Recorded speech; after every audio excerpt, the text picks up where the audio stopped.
Good evening and welcome back to another episode of the Behind the Leazes podcast. After a pretty dreadful game on the weekend, there's been some news, hasn't there? Finally, I think some other people will say, unfortunately, Steve Bruce has left Newcastle United by mutual consent. Big cheers from Andy in the top corner there. We've got the usual suspects on the podcast today. And we were quite positive, I think, in the last podcast. We're going to be even more positive in this one. Andy, how you doing, mate? You all right? Mate, I'm absolutely fantastic. I've had a really enjoyable day out with Adam. We've been outside the training ground. I'm getting bits for local TV. It's actually the main story one on Tyne-Wear local TV tonight. So, mate, I'm absolutely buzzing. Oh, I'm buzzing for you, mate. We've got Rob here as well. How you doing, pal?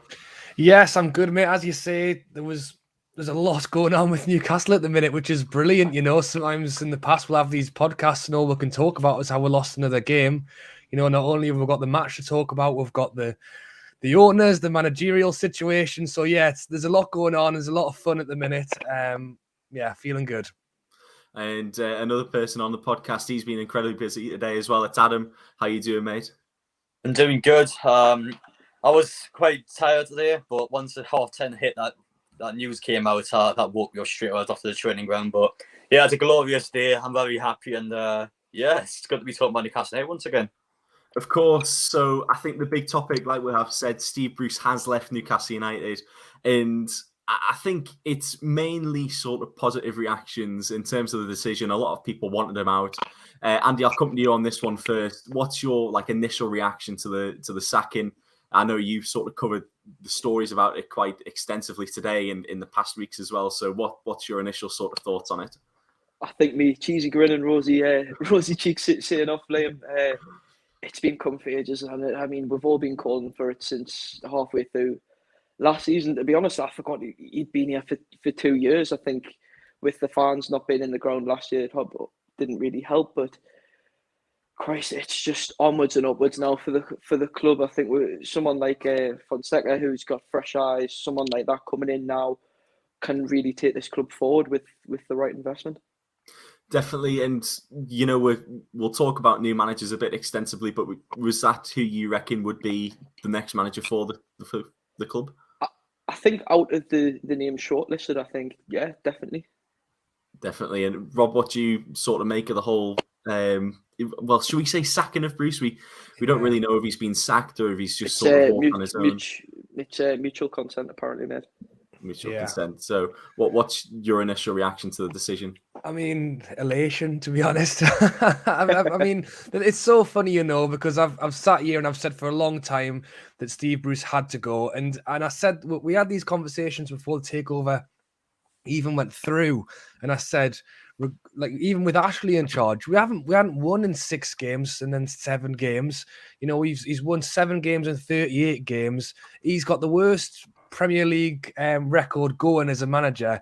I mean, I'm sure. I say he's a lovely bloke. He doesn't often come across that way in the interviews. But the point is that things haven't been going well, and regardless of a new owner or not, I think his time was up.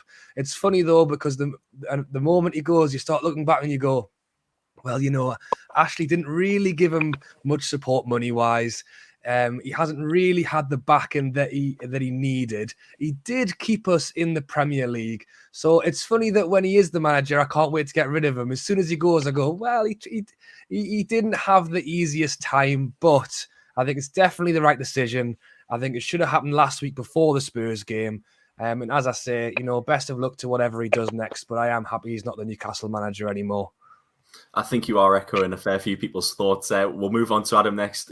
You know, I'm sure you were quite happy with the decision as well, Adam, but, you know, what do you make of, you know, the time that it came, and do you think it maybe should have come a fair bit earlier?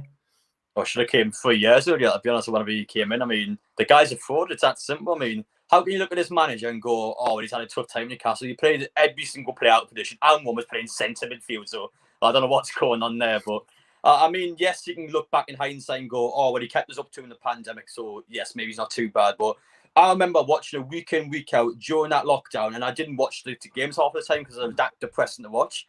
I used to sit live streams and just record the games. I couldn't even do it anymore. I was at the point where I'm sick of watching this team. I go off, I'm frustrated, I'm annoyed myself. I mean, yeah, I'm glad he's gone. You can do one for all I care. Palace and Saturday, I'm glad I'm not going all the way down to London to see that clown anymore. You can do one. I mean, speaking of Crystal Palace, it's very heartfelt, Adam. We love it. I think every little rant you go on, Adam, it's very heartfelt. Speaking of Crystal Palace, though, of course, Graham Jones is going to be in charge just on an interim basis, so he won't be, the permanent manager, as we know. So he will take charge of the Crystal Palace game. Andy, do you think that's the right decision? Yeah. Oh, okay. Oh well. We lost Andy there. We'll move on to Rob. Do you think it's the right decision to do that? Yeah, I mean, absolutely. I know that I've sounded like a soft touch there, but I do agree with Adam. Hello again, Andy. But no, I do agree with what Adam's saying, and I do agree that it, as I say, that the first thing I thought the owners would have done would have been to have got rid of Steve Bruce. So the fact that he, did they give him the 1,000th game because they were being nice, or did they do it because they hadn't really got the manager in line yet? I don't think we'll ever know. But what I am glad of is that hopefully Jones can try and, get these players that I think have been underperforming all season and try and work a tune from them. Another thing I think as well, and I'm hoping this happens at the weekend, is at the moment, there is a lot of stick going to Steve Bruce and has been going to Steve Bruce. This weekend, Steve Bruce isn't there anymore. And these players need to go out there and show, it wasn't us. We've been doing all right. It was all Steve Bruce's fault. Because if they go out there this weekend and are useless, again, that's without Bruce. So these guys have to go out there. They have to play well. So I'm even hoping that will give us that little boost this weekend. And then I'm hoping again, when we get to the new manager, that'll also boost the players on as well. Of course. And I think, when Graham Jones came in at the back end of last season, there was clearly quite a big change in our form, in the way that we played. We started playing with 4 at the back, I think was the main one. Andy, are you all back? You're good? I think I am back. I think I am. Fantastic. So a couple of players, I know Callum Wilson was quite full of praise for Graham Jones. I'm sure other players, have been quite full of praise. He had his time with England in the summer as well. Do you think we could maybe snatch a win from this game against Crystal Palace? Yeah, I think the players are going to be right up for it.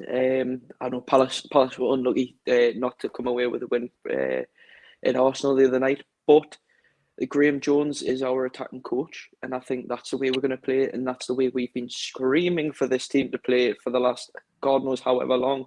I think you're going to have the likes of Maximin, Miggy can come right into it. I think Willock will be the player, man of the match. I think this weekend, I think Willock's going to get played where he likes, sitting on the edge of the box and getting in on the end of these crosses. I think 2-0 Newcastle. I'm giving an early prediction. Early prediction, yeah. Adam, I'll come to you next. We want to go back to Steve Bruce once again.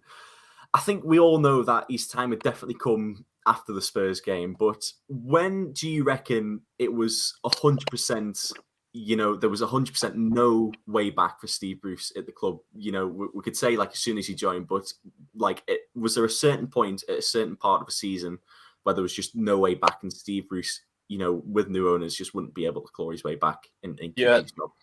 The second to take what happened, once it happened, that was it. Steve Bruce had no future at this football club. It was just a matter of time when we were going to do it. But yeah, I think they did give him the 1,000 game just to be nice to him, because I honestly think Steve Bruce will retire now. I don't think he'll go to another job.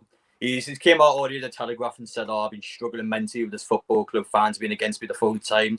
He can think what he wanted with him, but I feel like it has taken his toll, and I just believe that £8 million he's getting in now, he's just not going to do anything else. He's just going to live off the rest of his life, probably go off to Portugal again. He'll go off, have a lovely time there. And I mean, that's it with Steve Bruce. The second the new owners came in, that was his time up. And in terms of the weekend, though, obviously we said about the players stepping up. I think Graham Jones needs to step up as well, because yes, obviously he's not the manager, but still, though, when Steve Bruce was playing players out of position, when we were playing bad week in, week out, again, there wasn't any improvement done, so you got to question him as well. But yeah, I feel like now is his chance to obviously step up and make his mark, but you will have to step up otherwise. See you there. Do you think he'll be fighting for a job in this case? So maybe he's not the managerial job, maybe he's just a coaching job for whoever the next manager could be? Yes, because whoever the next manager will be, you imagine you bring your own team of sort of coaches in. So, yeah, I think Graham Jones will fight for it. But the thing with Graham Jones is that if obviously you lose a Newcastle job, he's got an England job waiting there for him. So you got to obviously think about that going through his head. But yeah, no matter what happens to him, he's going to be sorted. But yeah, I believe he will want to step for Newcastle, but it's just a matter of if he will or not. Yeah, I definitely agree with you. It's his boyhood club. I wouldn't be surprised if we come out with a win, definitely. Rob, will come to you next. Of course, I think the coaching staff are definitely gone, but do you think Graham Jones does have a future at the club?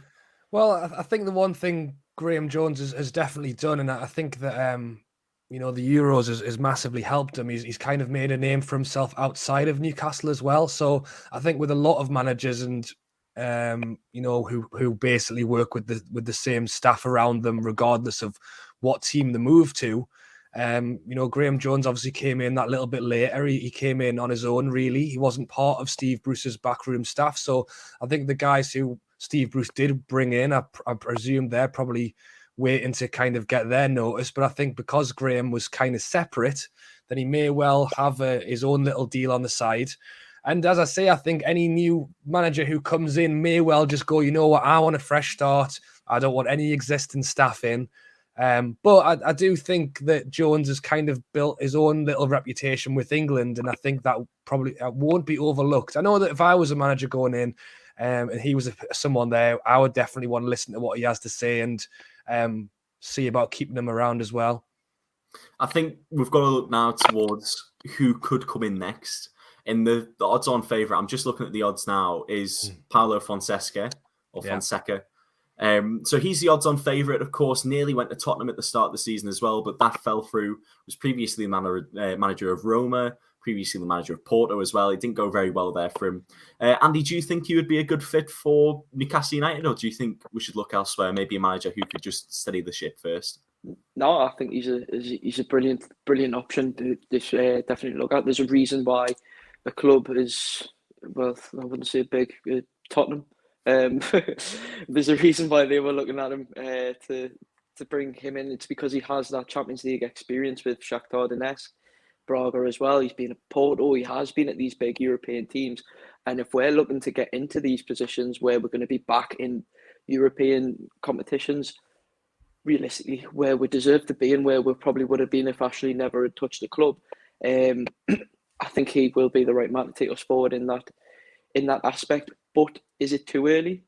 Do we need someone that's going to come in and, I hate the term, steady the ship and just keep us up this season and then move forward in the summer? And I know Eddie Howe's been mentioned a lot, and he definitely would be a safe option. But I think the way we start the season, I think it is about risk taking now. So yeah, Fonseca would be the man to bring in for me. If Fonseca weren't to happen, there's other sort of odds-on favourites as well. There's Lucien Favre, Eddie Howe, like you mentioned. Roberto Martinez, do you think he would leave Belgium to come to Newcastle? I'm seeing a collective shake of heads. I personally wouldn't want him. I think after seeing his stint at Everton, I don't think he was amazing. I don't think he's even done that well for Belgium. Adam, you shook your head as well. What do you reckon? No, I can't see him dropping down to Newcastle. But in terms of your managers, obviously the guy on about before, never heard of him in my life, never watched him before. But just the fact Tottenham wanted him, now I want him just to stick it to them because I can't stand him. But, yeah, in terms of our managers, though, I've heard a lot about Eddie Howe. I don't want him, I'll be honest. I felt like we could have got him with Mike Ashley in charge of brand new owners, especially the richest owners as well. So, yeah, lovely bloke, I'm sure. Definitely better than Bruce, but I don't want him in Newcastle. I don't think he's good enough to take the club forward. In terms of options, though, just anyone really. Anyone that is capable of getting a team to European football, and a team that obviously has the experience and can spend money well. So that's what I want to look for. But, I mean, there's so many options out there, so it could be anyone. But, yeah, definitely a big fan if they are the guy from Porto on about for. And to be fair, we could sign anyone if we wanted to. It's just if they wanted to come. Rob, what do you make of all the managerial talk? We've already started the recruiting process, so I'm sure we're talking to Fonseca. I'm sure we're talking to a couple of other managers who are shortlisted. But who would you like to see come into Newcastle? Oh, I mean, it's a tough one, and I mean, I definitely agree with what Adam said earlier. You know, before the takeover, we had a little short list of Eddie Howe and Lampard, and we're going, who would we rather have? And suddenly the takeover goes through, and the list goes to about 100 names, and you're looking down this list and going, wow, I'd love to have one of them. And then now someone comes over and goes, what about Eddie Howe? You're like, oh, I wouldn't have minded him a week and a half ago, but now I'm looking at Rodgers and Gerrard and all these guys, and I'm thinking I'd much rather have one of them. Now, the problem is, obviously, is a lot of these guys who are linked with us have already got clubs. So now that list of 100 has slowly whittled its way down to now about 5 players. And that was pretty much why Lampard and Eddie Howe were on it in the first place, was because they were guys who didn't already have a club. I mean, of the guys who've been spoken about, and I don't know, I'm not going to speak for them, but I think it's just been tough timing. If this had happened in the summer, I think some of these managers who were already at a club may well have walked away for a new option. But it's going to be hard to be like 8 games in the season to just sack their club off and just come and go for us. It's not Bruce did it when he moved, but it's not a move that most managers like to make. To basically screw their own team to come somewhere else. For me, the one I liked the most was Rodgers, just because we've seen him play with lesser sides like Swansea, bringing them up. And we've also seen him play in the higher games like Leicester in the Champions League. So he kind of has a bit of experience from both. And then again, with the foreign managers, I'm looking really short term at the minute. I'm just thinking, if you can just get us to finish 17th this season and we can just start afresh in the summer where we can actually spend some proper money and do it properly, I would be tempted to take it. And I think with the foreign manager to come in and have a relegation dogfight within the first 3 seconds might be a little bit unknown. So to answer your question, I don't know. It's still up in the air, isn't it? But definitely Fonseca is the odds-on favourite. And just whilst you guys were talking there, I Googled why Tottenham didn't actually want to sign Fonseca as the manager. And according to an interview in The Telegraph, Fonseca said his move to Spurs was sunk because Patrici, I think that's the director of football at Spurs, wanted a more defensive manager. So in this case, it would have been Nuno Espirito Santo. If he did get appointed as a Newcastle manager, Andy, I'll come to you on this one. How weird is it going to be to see more attacking football getting played? Attacking football? I know. Can you believe it? What? I can't remember the last time we played attacking football. It's been that long. And I think it is the perfect appointment. Like the way we've gone on about for weeks, our strength at the minute is our attack. We can't defend to save our lives, and we showed that in the Tottenham game again when we're first 10 minutes we were flying. I think we were playing Graham Jones ball and then moved the Brucey ball, and you saw what happened there. So I think someone that's going to exploit the talents of Maximin, Wilson, Almiron, Willock, even maybe Ryan Fraser. Maybe there is still a decent footballer somewhere deep inside of that 5'3" man, but we don't know. And just sort of moving on from this as well. So Steve Bruce talked to, I can't remember who he spoke to, but he mentioned that he did get quite a bit of abuse from fans. And Adam, this is something that you mentioned. You don't have a lot of sympathy for him, but both himself, members of his family, things like that, they receive death threats. And obviously it's never something that you want to hear about. And it's quite a shame to hear that it's happening within the fan base as well. We weren't fans of him, but you never really want to wish death upon, a football manager. At the end of the day, he's doing his dream job. Rob, you heard what Steve Bruce said after he'd left the club. What did you make of his comments and just, what do you think of the fans as well who have been saying these sort of things to him? Well, again, this is where the line is drawn. We're in a podcast today having a chat about Steve Bruce, but at the end of the day, what we are talking about is the football, and what we want to do is win games. I think the minute it turns that personal, and people are doing that kind of thing, there really is no room for it in football, and it's definitely not something anyone likes to know about and wants to hear about. So it's very disappointing. But at the same time, that there is a line, and I think it is fair for fans to have their say when things aren't going their way. Steve Bruce has done his, normally when a manager gets the sack or moves on, they'll go off quietly into the distance, and you might hear from them again in a year or two's time. Steve Bruce has chosen to go immediately to do his own presser to basically fight back at the fans, and he's You know, he's in his right to do that, but it felt a little bit like I've gone now. Oh, no one ever wanted us this. No one ever wanted us here. No one ever wanted us to win. Steve, if you were winning every game, I wouldn't have been asking you to go. You know, he's taking it personally. You know, nothing I've ever said against Steve Bruce has ever been personal. At the end of the day, I don't think he's getting the most out of the squad.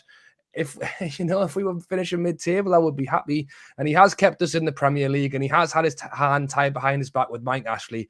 But at the end of the day, I think some of these players are drastically underperforming, and that's why we want a new manager. It's nothing against him. As they say, I'm sure he is a nice bloke, but I do think some of the decisions he makes are strange. You know, he basically has a go at the fans on a weekly basis in the interviews. You know, so he's making it personal with the fans. He's saying to us, "Oh, well, you never wanted us to win," and then isn't happy when he gets it the other way. So, you know, it's why it's been tough. Not only have we been losing games, but he makes it tough for the fans to back him as well with that kind of stuff. Of course, he received stick from day one. I'm just reading this tweet from Keith Downey that was earlier today, and he said that, you know, the fact it was mutual consent showed that Steve Bruce probably did actually have, you know, enough of the abuse, enough of the job, and maybe he did want to go. Adam, I think, like, we've all been quite vocal with, you know, what we thought about Steve Bruce.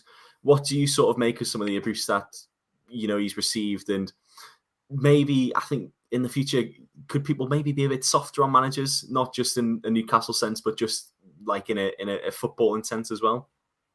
Well, I think with Steve Bruce, I mean, I don't want people to think that Newcastle fans just been horrible, because every football club's like this. Everyone's got these horrible fans in the fan base. It's just how it is, unfortunately. But I don't want to make this about me either, but like, even me as a content creator, you get abuse every single day. It's just how it works, unfortunately, and you kind of just got to get on with it.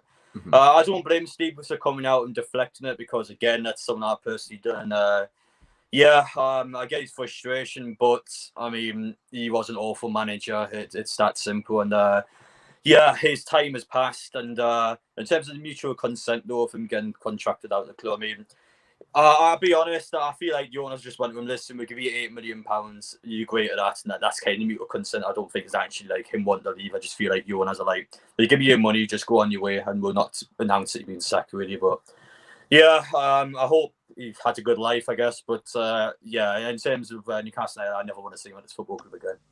Not even as like a little ambassador role, or even just at the games? No, nothing at all. No. Andy, you're shaking your head as well. Are you sort of the same? Are you quite indifferent? Yeah, I think we've done our time with Bruce, haven't we? I think we've served our time. That's it. Just onwards and upwards now. It does feel like the end of a jail sentence, doesn't it? Yeah.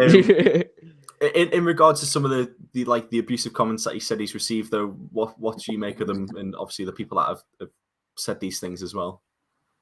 I think it's ridiculous. I think obviously I'm aware the abuse has gone there, and I think everyone's kind of seen it happen. But if we're talking abuse that came from our fans, I just want to quickly make a note on it, because I think for the fact it's happening in 2021, the fact that one of our fans has decided it's a good idea to throw a Nazi salute up at the Tottenham fans at the weekend, I think is absolutely disgusting. I think it's show racism, the red card, or kick it out, trying to help Newcastle find this supporter, and I hope they do, and I hope he enjoys his lifetime ban, because it's absolutely disgusting. Yeah, there's a picture of it. It's clear as day. People are asking for context. It is really clear as day. You don't need anything else for it. And I'm glad that there was a statement brought out as soon as possible.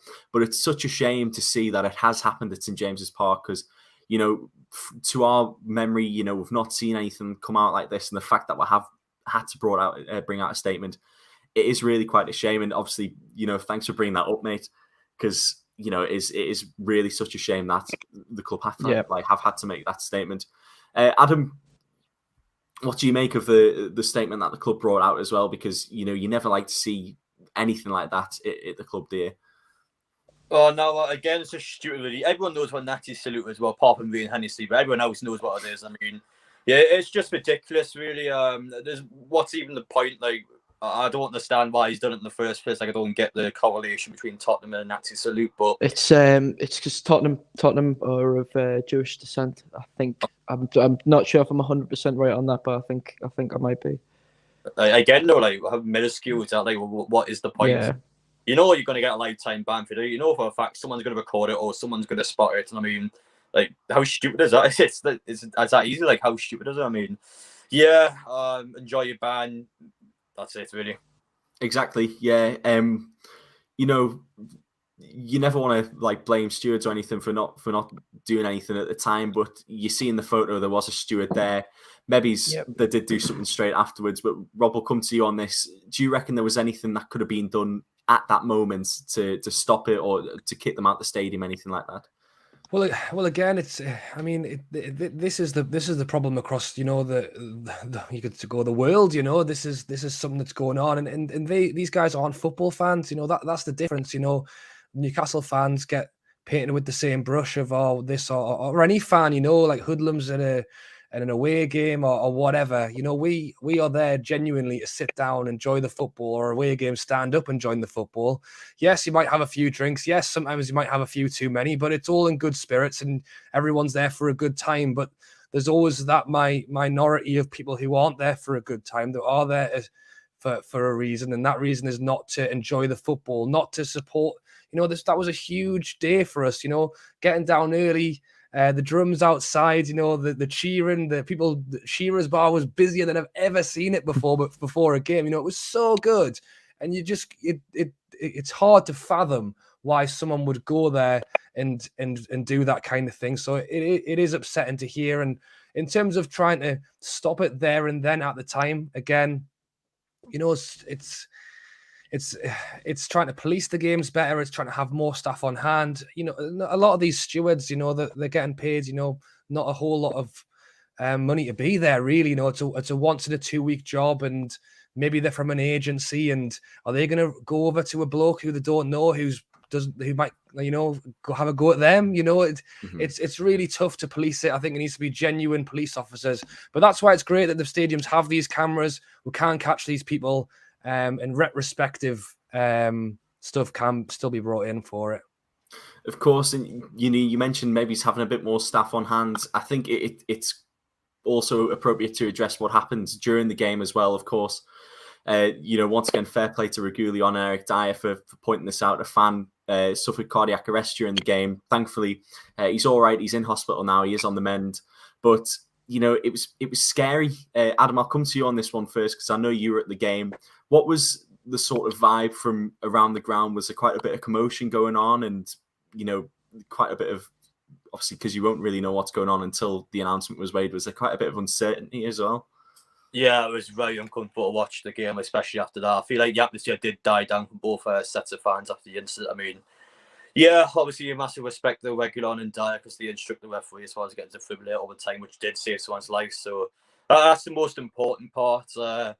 Yes, the football was awful. I'm not going to make any excuses, but that's the most important part that obviously fans get home all right. I mean, yeah, it was really uncomfortable to watch. I literally left like 15 minutes earlier. I was like, I don't want to watch anymore of this game. Like, it really did hit hard. But yeah, that's the important part though, and we move on. But yeah, I mean, that was just a really obviously sad moment during the game. Of course, and Andy, come to you on this one next. Do you think there should be more defibrillators around the ground as well? Because obviously the players had to run all the way to the dugout to find one. It's been things that have been petitioned for a long time, but nothing's really been done. Surely they need to put a defibrillator in every concourse now. Yeah, absolutely. Funny enough, I've just been listening to in the past week the Fabrice Mwamba podcast he did with Happy Hour, and he's obviously talking about the tragic thing that happened to him. And I mean, look, if you're going to have a heart attack, and St James's is probably, you would have thought, is one of the safest places to have it with the RVI right behind you, but there does need to be more access to defibrillators. It's just that you shouldn't have to run over to the other side of the pitch and then get someone to sprint across with one. I mean, thank God there's been A&E doctors and people that knew how to do CPR around them. So, yeah, I think 120% there needs to be more defibrillators and grounds. Without a doubt, and you've got to applaud the people who reacted quickly as well. The two, I believe they're NHS doctors. Without them two people, they might not have, left the game alive. As bad as it is to say. So very, very well done to them as well. We'll move on though, and we will just preview the the next game before finishing up the podcast. So, of course, it's Crystal Palace. Rob, I'll come to you on this one first. What changes would you make in comparison to the Tottenham game for this game? Well, as I say, one of the big things we hoped for at the weekend against Spurs was that really the atmosphere was going to really try and get something out of these players, and it definitely did. I mean, the first 10 minutes we were electric. The problem was that gas tank ran out far too quickly, and we just got annihilated for the last 60 minutes at least. It's great that Wilson's back. I think the fact that he can play up front, the fact that he scored a goal this weekend is brilliant for us. I mean, this is the thing, and as I mentioned earlier on, we have got rid of the manager, but the players are still the same. We are still going to have to play a very similar team. Graham Jones may well have the chance over the next couple of days to try and implement a couple of little changes, but really he hasn't got time to completely change and turn around the style of play. He hasn't got the ability to change any of the players. All he can really do is try and give them a bit of a boost, try and put a bit of a change the ethos of what the players are thinking before they get out there. And as I say, if I was a player on that pitch this Saturday, my biggest thing would be Steve Bruce had all this flack. We need to go out there and show that it wasn't our fault. It was Steve Bruce's fault. If they go out there and play useless this Saturday again, people are just going to turn around and go, you know what it is? It's the players as well. It's not just Bruce. We've been blaming Bruce for a while now. And don't get me wrong, I think Palace is going to be a tough game. I think Vieira has made this team look decent. They were unlucky not to get the win against Arsenal last weekend. And I'm not going to say I think we're going to go there and stuff Palace, but I definitely think we'll have a better chance now that we've left Graham Jones in charge. And I would be tempted to take a draw, to be fair. But I'll hope for more, though. Hope for more, of course. We'll get a score prediction from you as well. I'll go. I've said 1-1. I think it could well be a tight game. We haven't got the best record in recent years. I've been to Palace a fair few times in recent years, and we have never done too great. So as I say, I think 1-1 would be all right. But again, we need our first win of the season, and we need it quick. So if I can do it, I'll take it. Without a doubt. Andy, I'll come to you next. Just looking at the table, a win in this next game would mean we go to the high rank of 17th. Yay. But what do you think needs to be done to make sure we do secure a win against Crystal Palace on Saturday? Play attacking, which is something we're really doing. Look, we're short against. I honestly thought we were going to batter Tottenham in that first 10 minutes, but you were fantastic. We went forward. We looked threatening, and I think you just bang Miggy, Wilson, Willock, and Maximin up top. Thank God Shelby can't play because of that stupid red card he got. Who knows? Even maybe give his bench spot to a youth player. How long has it been since? It's been since Matty Longstaff, and then I know Ellie Anderson got a little bit of a look in towards the back end of last season. But how long has it been since we brought one of these youth players up? Dwight Gale's shown he can't do anything, so why not? Adam Wilson's been at the club for years. Why not give him a little 10-minute cameo at the end of the game if we're needing someone to maybe go and get a goal? I'm guilty. I can't say I've seen much of the under-23s play, but he looks like he's banging in goals every time he plays. So why not give someone like him a go? But I think if we do come out and Graham Jones has us in an attacking setup, I think I said 2-0 earlier, and I'm going to stick by it. 2-0. And you might not have gone to as many youth games. I know someone who has, though. He's in the bottom right corner of the screen. It's Adam. If there were any youth players to maybe go on the bench or even start in this next game against Palace, who do you reckon it would be? Dylan Stevens is the only one that's half decent. The rest of them are just not going to play for the main team. It's just how it is. But I don't want to rely on youngsters because we are in the mud at the minute, so we need the experienced players to take us out. I feel like giving these kids a chance is going to put a lot of pressure on them. But in terms of Palace, though, they're unbeaten at home. They were 1-1 and drew 3 so far this season. In terms of Vieira, I thought he'd be an awful of pipe in the first, but I'm really impressed by him so far. He has kicked the team on. And in terms of us going down there, I mean, the defence has to turn up. We have got the worst defence in this league. I've said this every single week. Norwich are drew no back-to-back now. We're still conceding a shed load of goals. It's not good enough. We're conceding upwards of 20 goals in 8 games or so. It's a disgrace. And that's the one thing that's going to cost us games. And now we've got to attack and just try and score more goals opposition because the defence can't defend. So, yeah, that's our biggest problem at the minute. And it probably will cost us the game if we are unable to take chances because that back line would not keep a clean sheet to save a life. But in terms of scorelines, though, 3-1 Newcastle, why not? Just go for it. Ambitious. I like it. Have we kept a clean sheet this season at all? The cup game was a nil against Burnley. The We've game conceded the most goals in the Premier League. Yeah. That. We've conceded those goals, but yeah, that cup game. I'll be honest, mate. I wiped that from my memory. Yeah, I forgot that was a thing, and I was happy I forgot that was a thing. I took my girlfriend to our first ever Newcastle game, and dear. I couldn't even promise her that it got better, but now it actually might. So, yeah, but I've got tickets for the Chelsea game, so I'm looking forward to that. Oh, nice. So I'm very jealous. I might see if I can get the Leicester game. I think is it in November, the Leicester game? It is. It's got moved to a Sunday now. It's on telly. Yeah. Ooh, might be able to get myself there then. But what do you say, 3-1? I'll go with, I think it'll be 2-2. I think it'll be one of them sort of games where, oh God, I was going to say the entertainers there, where it'll just be, we're just going to, I know, right? It's the 80s again. We're just going to try and score as many goals as possible and just not care about defence or anything like that. 2-2. And, Graham Jones, I hope he does stay on, but it does look like Francesco will come in with a bit more attacking football, which is, of course, what we like to see, and maybe some more defensive calamities. But yes, that is going to be the end of the podcast. Thanks so much for everyone who tuned in. It's been once again quite a positive one at the start, talking about the sacking of Steve Bruce. I mean, everyone will have their opinions, but they're never always right, are they? But yes, thanks so much everyone for tuning in to the podcast. Thanks Andy, Adam, and Rob for also coming on. We'll be back next week to cover the Palace game and, of course, looking towards the rest of the season, hopefully with a new manager as well. But yes, thanks so much for coming on. We'll see you later. Bye-bye. Bye-bye. Cheers, guys.